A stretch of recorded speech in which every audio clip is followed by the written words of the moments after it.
Hey y'all, welcome back to the Powerlifting Podcast. I'm your host, Solana Lewis. Today we have a female powerlifting coach panel where we answer some frequently asked questions. And on this panel, I have some amazing coaches.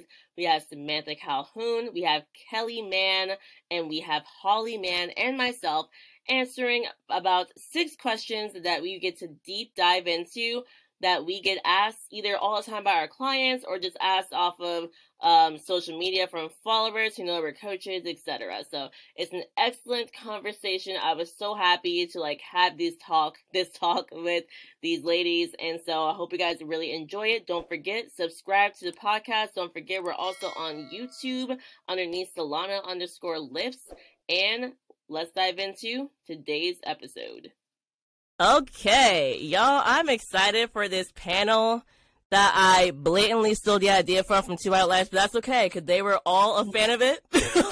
And I enjoyed listening to their episode, and I was like, let's get some women and talk about some questions that we get frequently asked. And I'm so stoked that y'all all said yes to little old me. So let's just quickly introduce ourselves. If y'all know who I am, that's weird because you're on my podcast, so yeah. But we're going to move on. So, Holly Mann, who are ya, and how long have you been coaching?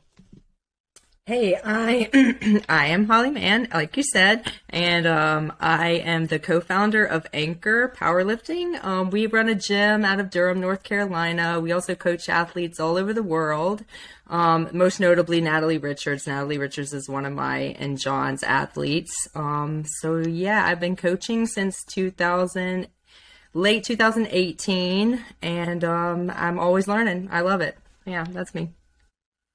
Yay! And where are you from, by the way? Oh, I'm actually from Mississippi, so you may have. I've been with family recently too, so you may hear a little Southern come out. But I live in Durham now. Nice. Nice. All right, Kelly Mann.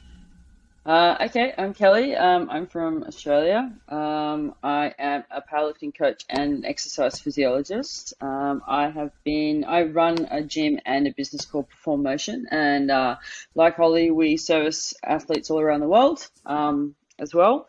Both powerlifting, and we do a little rehab in the facility too. So we have 2 teams, online coaching team and a rehab team.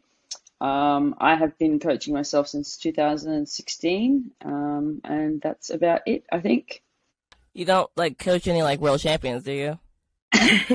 Yes, I coach one world champion, Meg Scanlon.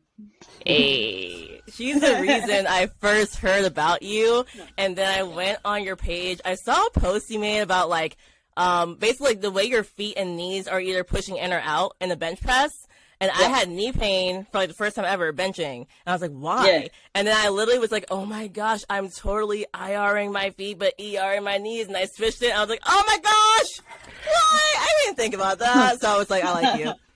I'm glad I could help. All right, Sam Calhoun. It's not your first time on the podcast, but please tell the people who you are. Hello, I am Sam Calhoun. I am based out of Virginia Beach, Virginia. I have been coaching for over 10 years now. Nice. Wait, have you been coaching powerlifting for 10 years? Yeah, I think I started powerlifting coaching 2013. Okay, cool. Yeah. Mm-hmm. Do you have on a smaller scale though? I wouldn't say in official capacity, maybe 2015, 16 officially, meets, that nature. That's cool. So. And then how long have you been competing, Sam? 2015. Oh my gosh. Yeah. So long. I have a veteran in here. All right. I guess I will introduce myself on this podcast. This is weird for me, but I'm going to do it. All right. So, hey, everyone. I'm Solana. I have been, personal training, been doing that for 8 years, but then I went to just powerlifting coaching for 4 years, but doing it solely just as my only source of income for 2 years, full-time online, just powerlifting coaching. And I've been powerlifting for 7.5 years, which is weird because I'm starting to feel old, even though I'm not old, but definitely somehow not. I feel old. You're 25? I know. I'm 26, but I feel like everyone I meet, they're everyone getting into sports 20 or 18. So I feel weird. It is weird. Oh my gosh. All right. And I'm so we're going to answer a few frequently asked questions that we get from clients. Some of them we got from just like asking our audience on social media. And before we dive into our questions, Sam, what shoes do you deadlift in? Sabos. You like them? I love them. I love them too, y'all. Sabo deadlift shoes are literally my favorite. I've been wearing them for 2 years. If you pull heavyweight and you want to not be slipping and sliding all around the platform, you want to have a nice grip, a nice flat sole, or they also have shoes with a slight heel in them. If you want to just, feel strong and have a nice shoe while you're deadlifting, because shoes are very important, go ahead and grab yourself a pair of Sabo deadlift shoes. You can use code Solana at maxbravo.com or type in maxbravo.com/discount/Solana. Save yourself 10% and be just like 3-time national champion Sam Calhoun, who wears Sabo deadlift shoes.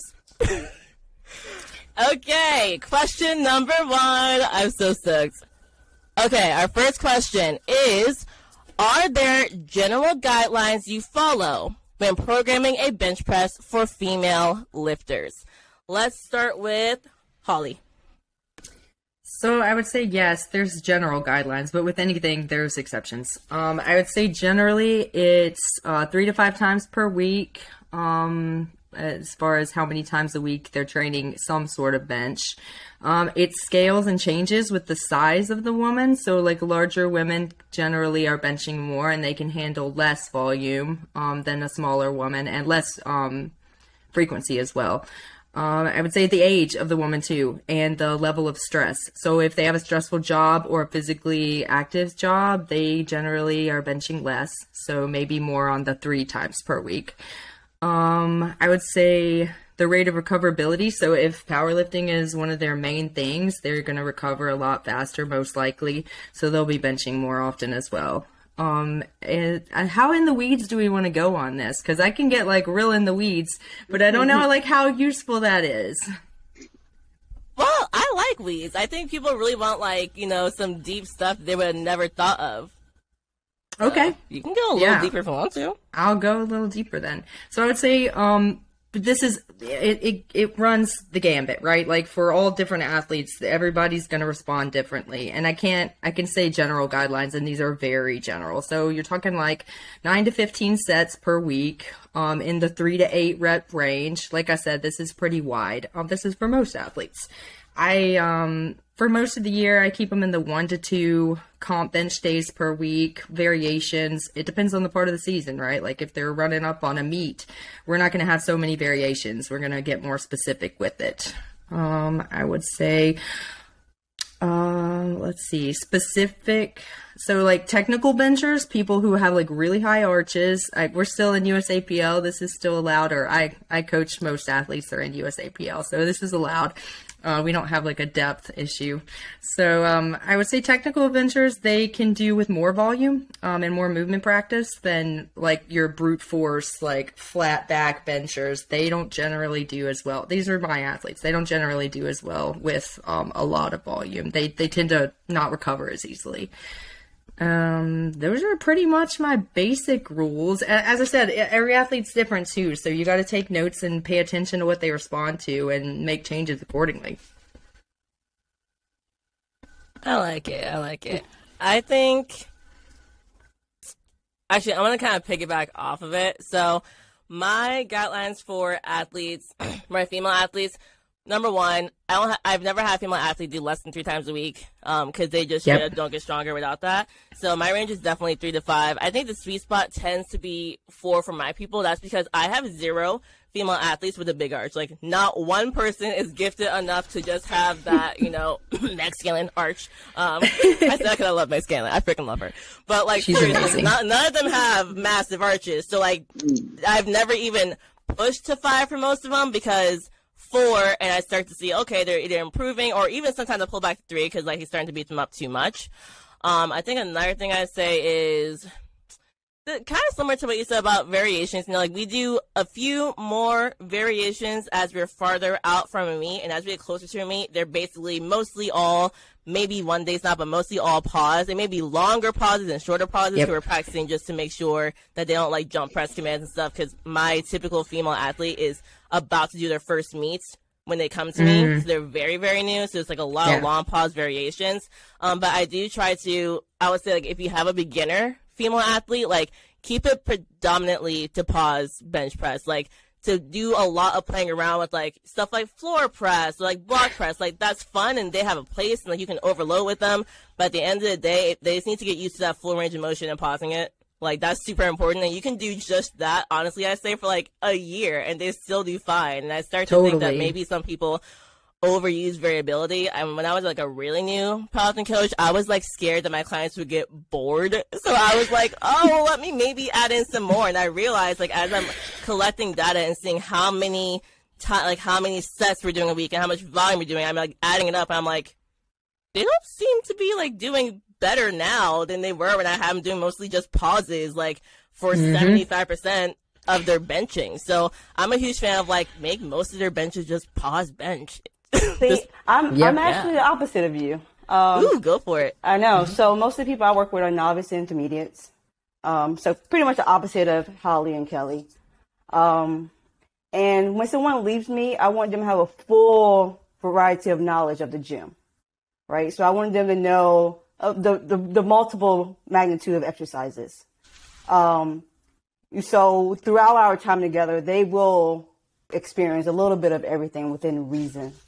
So on average, we're benching between 2 to 3 times a week, 4 times a week once we're approaching the meet. Because on average, my clients live 4 times a week. So further away from the meet, that 4th day may be shoulder press. Closer to the week, the 4th day will be like you said, a long pause or some type of variation like that. But generally on day 1 is their comp press, right after their squats. Generally on day 2 is a bench variation, close grip, pin press, some type of variation. Generally on day 3 is a touch and go, and generally on day 4, closer to the meet, it may be a long press. Just because I want them to have a wide experience of, what they could do. Not necessarily so they could get bored, just from block to block, they have something to look forward to. And they do really look forward to a new block because it's like Christmas for them. And so it's just kind of the culture of the program. Hey, what's my new block going to look like? So just switching out those supplemental movements, just give them something to look forward to, and they could create new PRs in those novel movements. So that's why I use it. Not to say it's necessary, just because I just want to keep them excited to train. So yeah. But on the flip side of that, my training doesn't change that much. But I can handle monotony. Yeah, I would actually agree with you. A lot of the athletes can handle, like Solana said, when I was a newer coach, I used to want to give them everything and throw everything at them. And then I realized that people who are doing powerlifting, they're kind of cool with monotony for the most part. Like, they're kind of okay chugging along, most of them. Now, not all of them. This varies, obviously, but a lot of them are the people who are pretty doing cool with it. Yeah. Like, if they're doing it and, like, that's their thing, that's a whole different story. For sure. If they're a recreational lifter, just like working out to get fit and, generally strong, I think the rules kind of change a little bit. Yep. Kelly. Cool. Okay, I think I agree with a lot of the stuff that all you guys say. I think when we're looking at a lifter, I like to look at what they're already doing. So if I get a lift that comes to me because they've usually lifted before, I'm going to look at what their bench press program looks like first, and I'm going to say, does this work? What do you think needs changing? I do have a lot of so if they like it, I'm going to run with it and see how it goes. If there's anything less than 3 days a week, I'm going to add more though, because we do know that bench works on frequency, and I've got a lot of benchers who bench a lot. So they need a lot of volume, and then they do need a lot of different ways to make their bench show up on their comp day. So yeah, I'll run with that. Then if I'm looking at, and then I'm going to look at leverages, I'm going to look at arch, and I'm going to look at efficiency. So we'll talk about someone like Meg, big arch, very, very efficient. She's benching 6 days a week at the moment. If someone's less of an arch, less efficient, they're going to be benching less, only because they're going to be expending or creating more fatigue. That's it. And the way I like to think about bench is trying to make it show up on comp day. So it'll be super specific towards competition day. And everything in the lead up to the week is trying to make that comp day show up. So if someone is not very good at pausing, I'm going to give them long pauses the day before the competition day. If someone needs work on creating pressure through their legs, I'm going to give them lots of tempo work because that puts them in the position for a long time, stuff like that. And I'm only going to increase the frequency when that program that they're running has essentially exhausted how much it's going to deliver, if that makes sense. And if the people like benching, I'm going to give them more. Meg likes benching. You can see that. So, I'm going to let her bench. That's pretty much it, really. And I think the main thing for the way I think about it is the variations and the volume and intensity lead up to that main day. So everything's centered around that. Kelly, can I ask you, like you said, once it's been exhausted, like they're not getting much more out of it, that's when you might make an adjustment. How do you know when they need the adjustment? Like, I'll look at the microcycle. So bench runs on a microcycle, not over a block. So I'll look at what they're doing for the whole week, and I'll look at each week of the block, and I'll see with the numbers they've chosen. So one key with bench is a lot of big bench pressers will choose the same number each week of their top set or their back offs, and see if that makes the bench show up. And that's the main thing that I'm going to tell them first.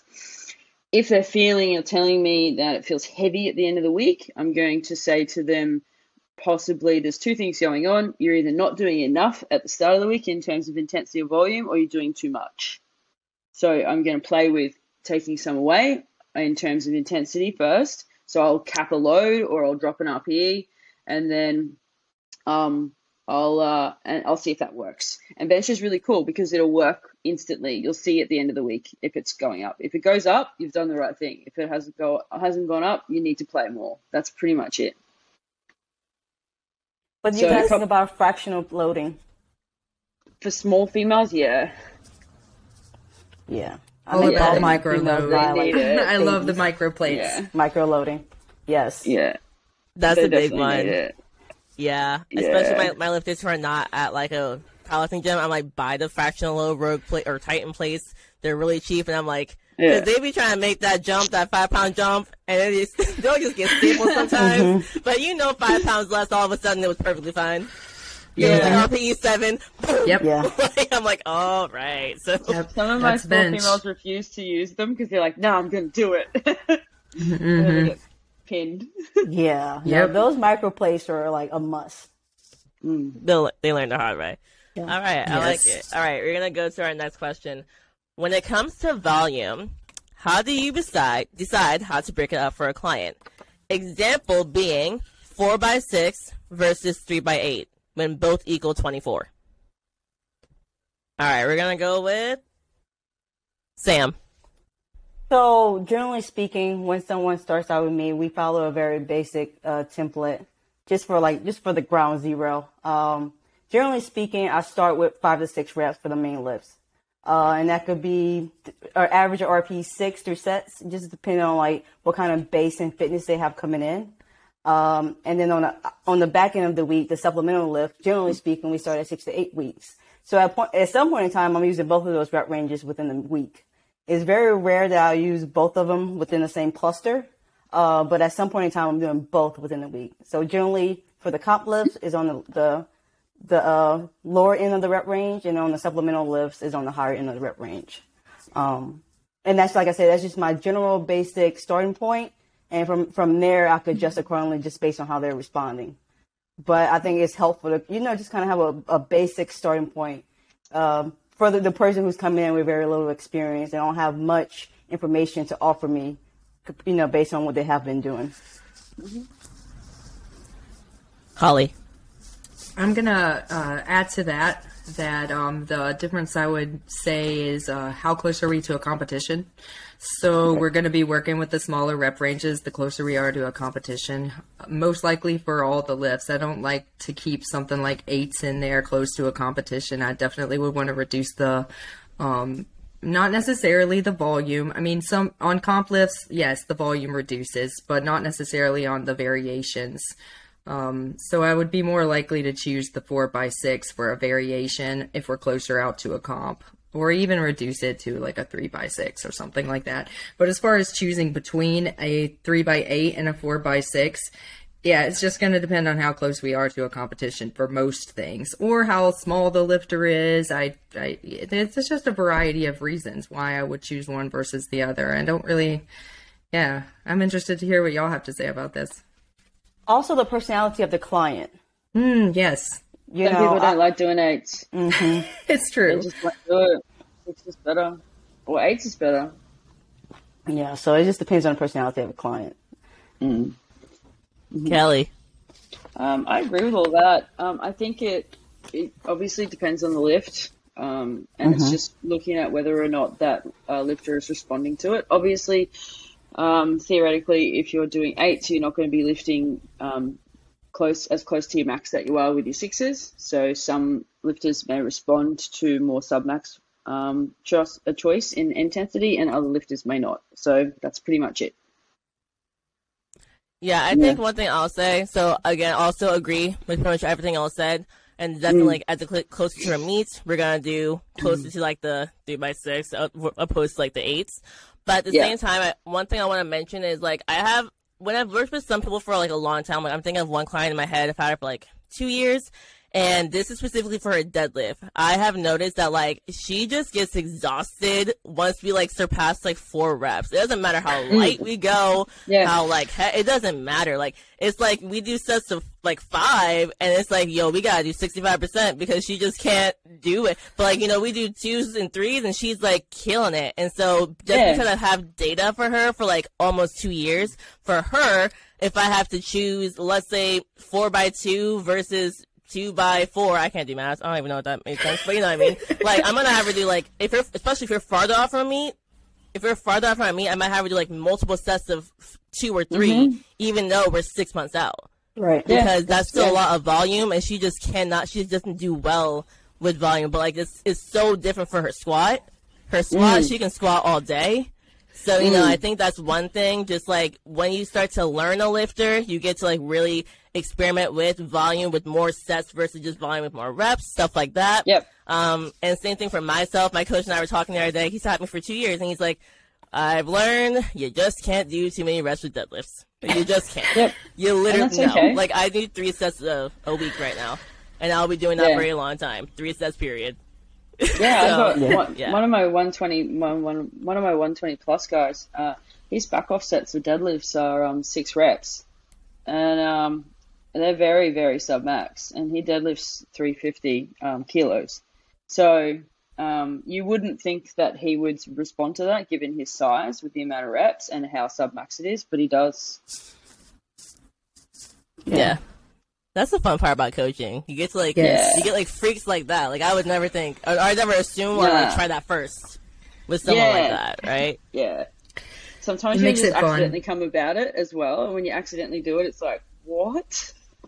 It's also good when the athlete can give you that feedback. Yeah. To say, I don't think those 6s are working, or I really like 6s, and you know they are helping. So you need that feedback, you know, to confirm the biases. Definitely. Yeah, I agree. I definitely have some clients, like, we probably all experience this. Like, you have some clients who are excellent feedback, and then you have the clients who just, like, you know, they just want to lift, right? But, like, they're powerlifters, so you're like, I'm really figuring out everything by myself, and I don't. Yeah. I hate it. So it's like, it's like, I wish, like, everyone could just be, like, amazing at giving me the details of how they feel and their fatigue, even though I ask it in the questions, but... You get what you get. That plays a big difference. It's very true. And some people just straight up, they're very unaware of how their body feels. Like, they don't know. I can tell you right now how fatigued I am from today's session, but most people be like, what? Like, I dealt with this 6 hours ago. I'm not thinking about that. So, yeah.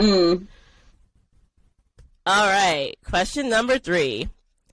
What are your top 3 things that define a great coach? We're going to start with Sam. Okay. I don't like the great coach. I feel like that's in like the eye of the beholder, right? Every client gonna want different things from different people. So let's just say just a well-rounded coach. I would say someone that's able to problem solve and troubleshoot. I think that should be like the number one quality. You gotta be able to problem solve. Someone that's reliable and that sounds very simplistic, but I know a lot of talented coaches who are very brilliant, but they just don't show up for their clients, like literally just don't show up for their clients. And then someone who are able to put their client first.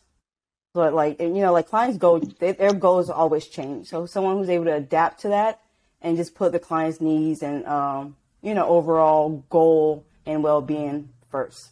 So I think just a well blend of all those things will make a really good coach. I like it. Holly. Yeah. Yeah, I agree. And I was looking through the list. You gave us these questions in advance, so I came up with a little bit, and mine are almost exactly what Sam just said. So I'd say adaptability. So like the ability to troubleshoot, like she was saying, the ability to realize that you may come in with these preconceived notions about what's going to work for your female client or your male client, based on your history as a coach, and they may be all wrong. So you have to have the ability to be wrong. That's another one. The ability to be wrong and to search for new answers. So this like willingness to always learn. That's my second one, is like the willingness to always be a learner. Nothing I have seen is worse than a coach who just will not accept that they're wrong and just refuses to make changes, and they just keep going, and it runs an athlete to the ground. It can ruin an athlete's career. You have to recognize that you make mistakes. We're all human. Make changes and go forward with a new plan. And I would say availability. So as she was saying, communication, like you have to be a good communicator, and you have to be adaptable in your communication styles too, because not all athletes communicate in the same way. Some of them do want to get on a phone call once a week, and they need that. That's what they need from you as a coach. And some of them, they don't want to talk to you ever. They just want to text, and they want to fill out their spreadsheet, and you kind of just have to adapt to what they can do. You can ask them for what you need. So you have to set your expectations and get what you need. But otherwise, you have to be adaptable. Every coach athlete relationship is different, and that's kind of what I love about it. Actually, is everyone is different. So I'm constantly changing and growing in new ways. Love it, Kelly. I don't really have much more to add to that, other than communication, which comes into everything that we've just said. I think being able to communicate and obviously problem solve and admit when you don't know something is a big one.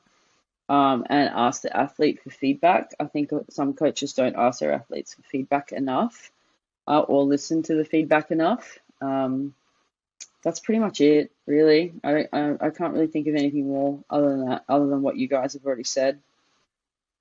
Don't worry, I'm going to let you answer the next question first so you get to say more words. But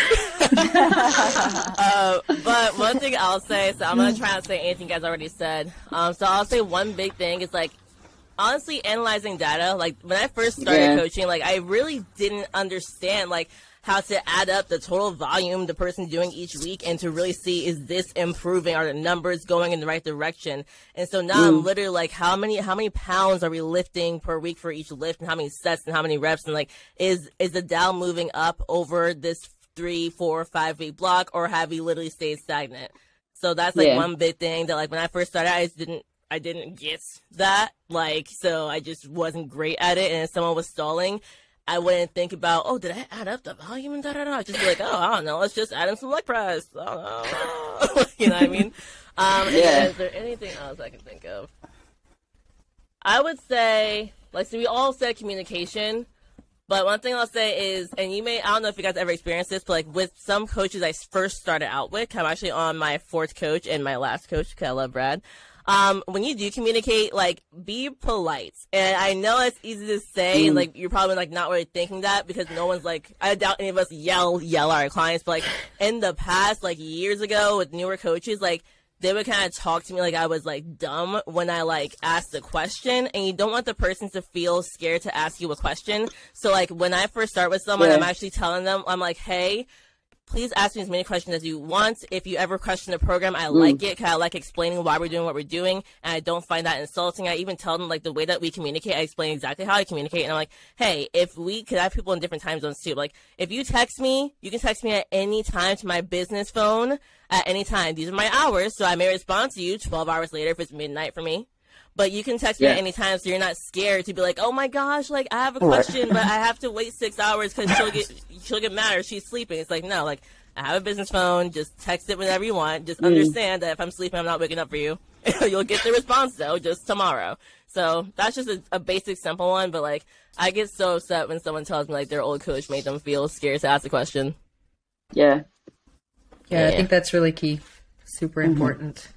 I would go further and say that I want to create the sort of relationship with my athletes where I'm the first person they come to for a question, so that the communication is so open that it's not that I disparage them going to other people. I want them to learn from as many people as they can, but I want them to feel comfortable coming to me first with good news, with bad news, with questions, with anything. I want to be the one that they come to with training stuff first. I like that. Okay. Do we adjust female clients' training around their menstrual cycles? Kelly, you're number one. I think it's important to ask them or communicate with them how they feel sometimes around that time of the month. I know sometimes it changes depending on the female, but communicating around how they're feeling and before necessarily changing things.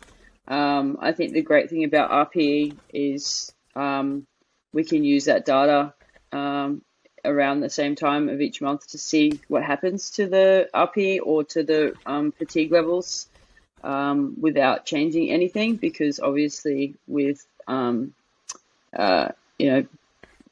autonomous athletes, they're going to make those changes regardless of me changing the volume or the intensity of the program anyways.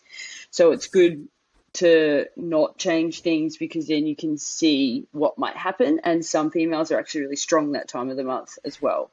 So we can use that data to be able to make decisions moving forward. So not really. What's my answer to that? I never have. Nah. Yeah, I just like RP, like Kelly said, RP pretty much take care of that itself. Yeah. I've never no client has ever messaged me like with that being like a main concern. Nah. If anything, maybe a water cut leading into a meet. Yeah. Like clients do stress over that. So, that's a different conversation. Yeah, it's usually about the meet week. If it falls on the meet week, that's when they're stressing the most about it. Training doesn't really seem to bother most athletes these days.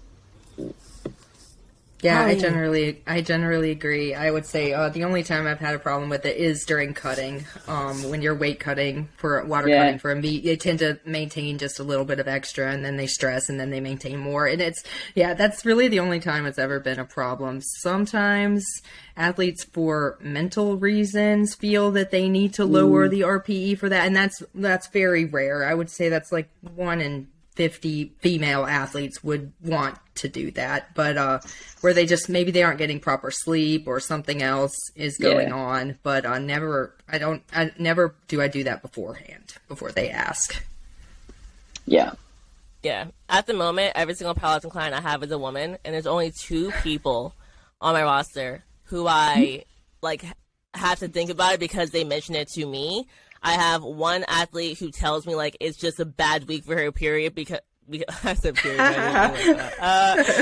It's just a bad week for her because like her symptoms are just really bad. Like it's hard for her to move. So that's just a different scenario. And I got lucky. Like when we started week 1, she was on it, and it was week 1. So that just kind of lined up beautifully. And her cycle is really consistent. So I don't have to change anything because already the baseline was set. And I'm like, just do what you can. And every first week of the month, I'm like, I'm ignoring these numbers. And week 2, we're going to really just push a bigger jump up because the freak 1 was rough. That's it. And then I have one other athlete who truly does feel weaker when she's on. And it's the only person I've experienced who's like that. And it's more mental. I don't even change her program. I don't change it. I'm just like, okay, do what you can this week. And then the following week, if we're supposed to push up the intensity that week, we're going to push it up and we'll take a bigger jump than you normally would this week because you didn't feel so great last week. That's it. That's literally it. Yeah. I'm happy we answered that, because I feel like that's the one question I get asked all the time that I have ignored and not answered on my social media story. Like, in what context are they asking it? Like, do they have issues with their cycle and training? I mean, because we all, like, experience it, you know, and it sucks. And in those moments, I'm happy that I don't have an in-person coach, because I'm like, I could not go to, like, an in-person session feeling like this right now. You know, I'm happy I could just train alone and be by myself. So that's how I feel as an athlete. Like, every month, I'm like, man, I'm glad I don't have a coach, like an in-person coach right now. You know, that's what I think about personally. I feel you. And you were asking what context, girl? It's honestly usually men who are asking me on my Q&A. So the context is they're nosy. That's why I don't answer. That's why I ignore it. Yeah, I wouldn't bother either. That's fine. I'm like, you don't really need to know. You're just weird. Okay. Wow, we're flying through these. Okay, what is the biggest challenge with being an online coach? Okay, so I think for this one, let me start this one because I haven't started any. I would say for me, I freaking love online coaching. I would just say honestly, like, when you're not there in person, sometimes like the angle I get sent will not be the angle that I need for the problem that we may be dealing with. That's like the biggest thing for me. Like sometimes, like if I have a client who's like their bench, for example, I'm like, you just keep like your bar patch is really off. We need to adjust your wrist position. We need to adjust your touch point. And then like they'll for some odd reason send me like a front angle. And I'm like, don't know if you fixed it, but how'd it feel? Question mark. You know, like that's it. But honestly, that's such an easy fix. I just tell them up front, hey, no matter what, I need a side angle of every single lift plus whatever else I ask for. Boom, problem solved. That's my biggest one. Oh no, I'll say one more. Newer athletes who are like newer to powerlifting in general and also new to me, they're the ones who are going to overshoot more, right? And so for them, I will give them a weight range with the RPE. But sometimes, not sometimes, most of the time, they'll always go for the highest number in the weight range, no matter what, 100% of the time. And I'm like, you know, text me while you're warming up, like send me the videos, but sometimes like, if I can't be on my phone at that exact moment, I'm like, well, they're just going to overshoot again, it's fine. So, that would be the only other thing I can think of. Besides that, I see no issue whatsoever. I'm laughing because you just described Meg.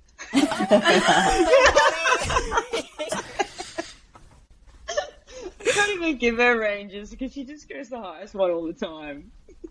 You gotta play mind games with them at that point and give them a range that's like lower where the high one is. Yeah, you just gotta change the range at that point. That's exactly right.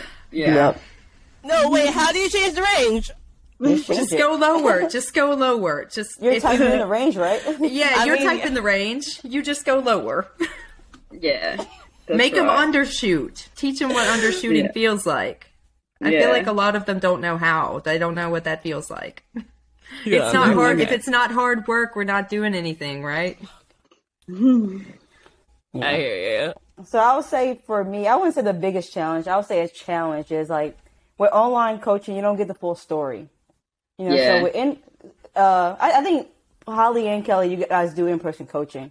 Mm-hmm. Yeah. So you know your clients' lives. You know when they're having a good day, a bad day, a breakup. You know when they're on their period. You know all those little details that wouldn't show up on the sheet.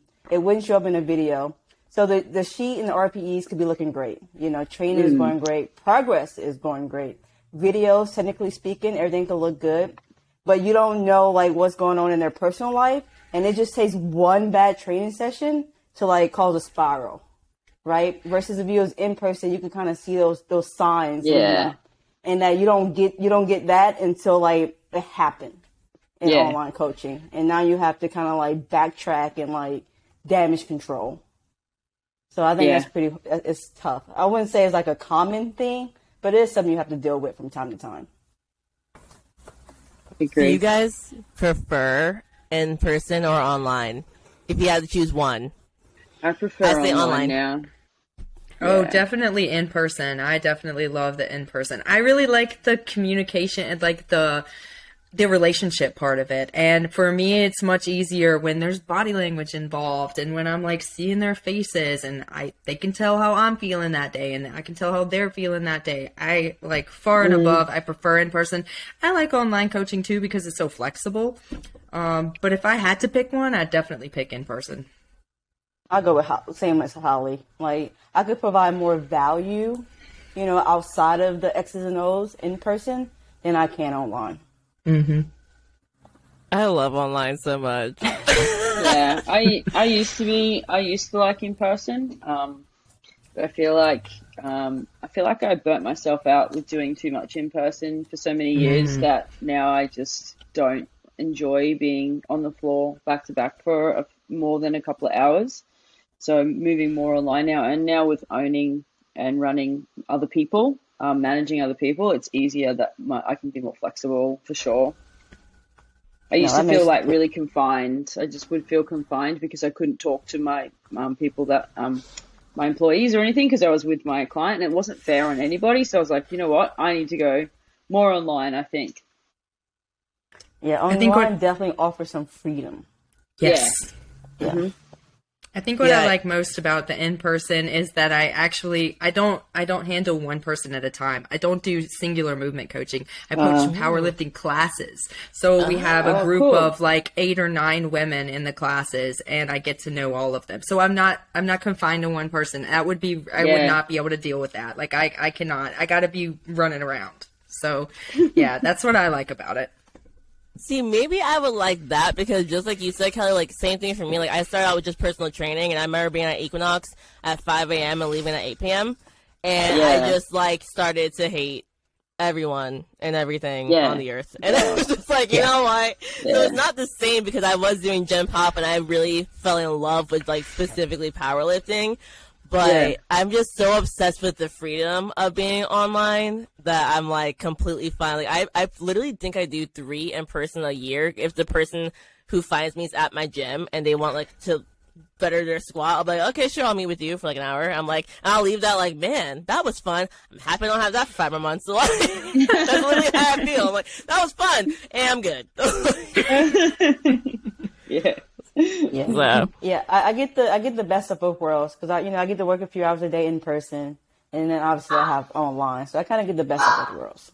Yeah. And for you too, a lot of your Sam Strong team is in person, so like you really built this nice community. I'm sure Holly has it too because you're at the gym and you powerlifting. Like you get this nice powerlifting community. I never experienced that. I just experienced Gen Pop, and then COVID happened, and then I went fully online, never went back. So I feel like maybe I could like it, but we won't. If it wasn't for that community, it would be way different. Sure. Yeah, totally. Same here. You would like teaching powerlifting classes, I think. The class sounds amazing because I would love. I'm gonna start doing seminars just to be around a bunch of powerlifters at once and not at meet. So yeah, it's really all good. right. This is our last question, and don't take it too seriously. Don't think about it too hard. What is one thing we don't like about powerlifting? It can be the sport itself. It can be politics. It can be anything about powerlifting. Sam. Okay. So the one thing I don't like about powerlifting as a sport is just so arbitrary. Like only maybe the top 0.5% of people could like gamify it, and actually be strategic and like pull for the win, and do different things and make it a sport. But most people are just lifting, and just try to build their personal total.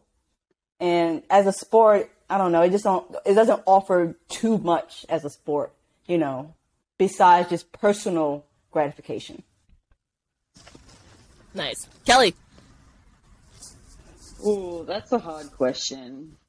I agree with Sam with what she said. I find sometimes it can be hard for novice athletes or intermediate athletes to enjoy the sport because of rules and regulations that they may have not known of, or so that's why I try and really promote the intermediate novice competitions at my gym.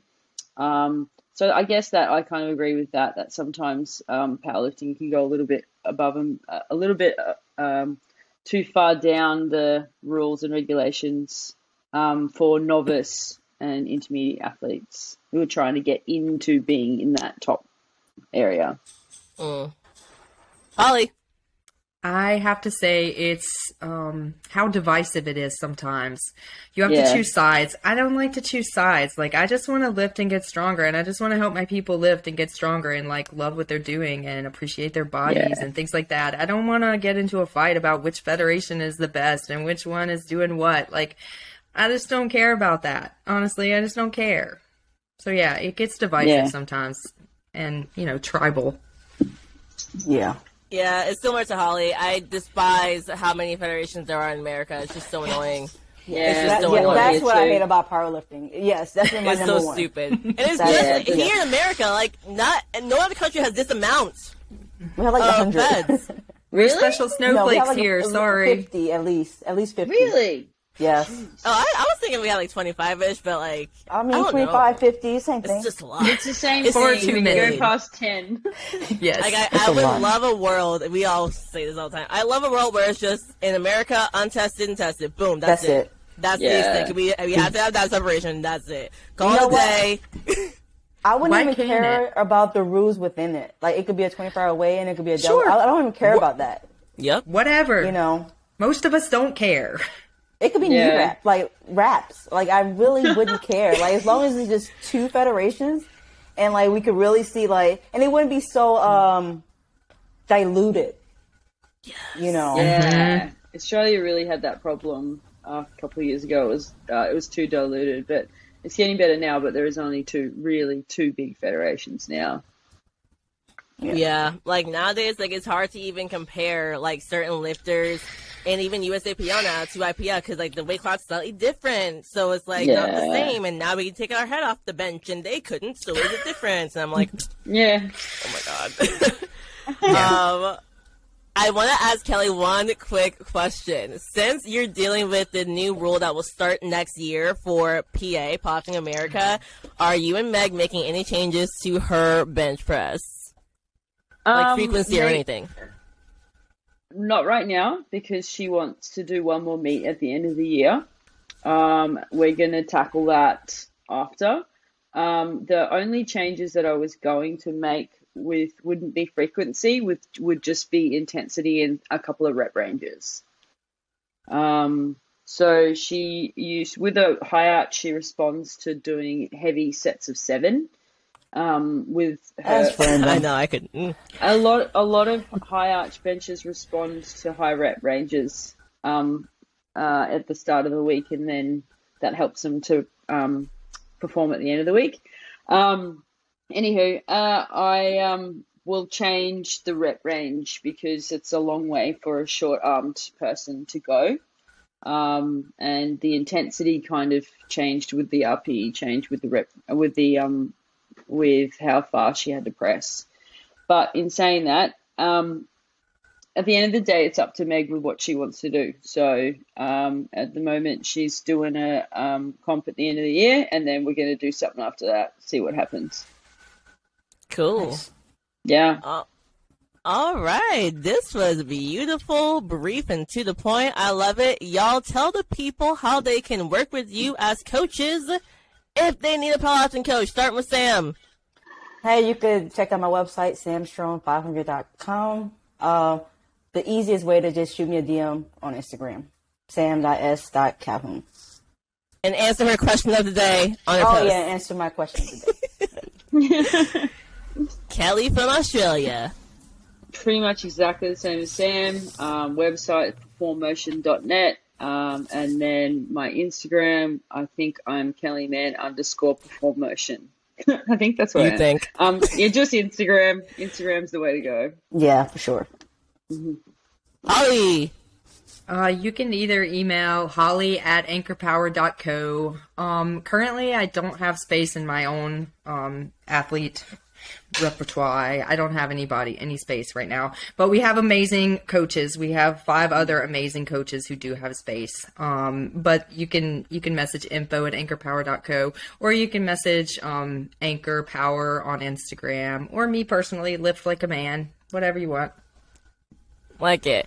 And I am SolanaLewisTraining.com, or just shoot me a DM at Solana_lifts. And with that, y'all, thank you so much for joining on the Power and Lifting Podcast. Thank you so much for listening to today's episode, y'all. Please don't forget, leave a review and a 5-star rating. Make sure you subscribe to the podcast. We're on Spotify, we're on Apple, we're everywhere. And follow the YouTube channel, Solana_lifts. Thanks again. Catch you next time.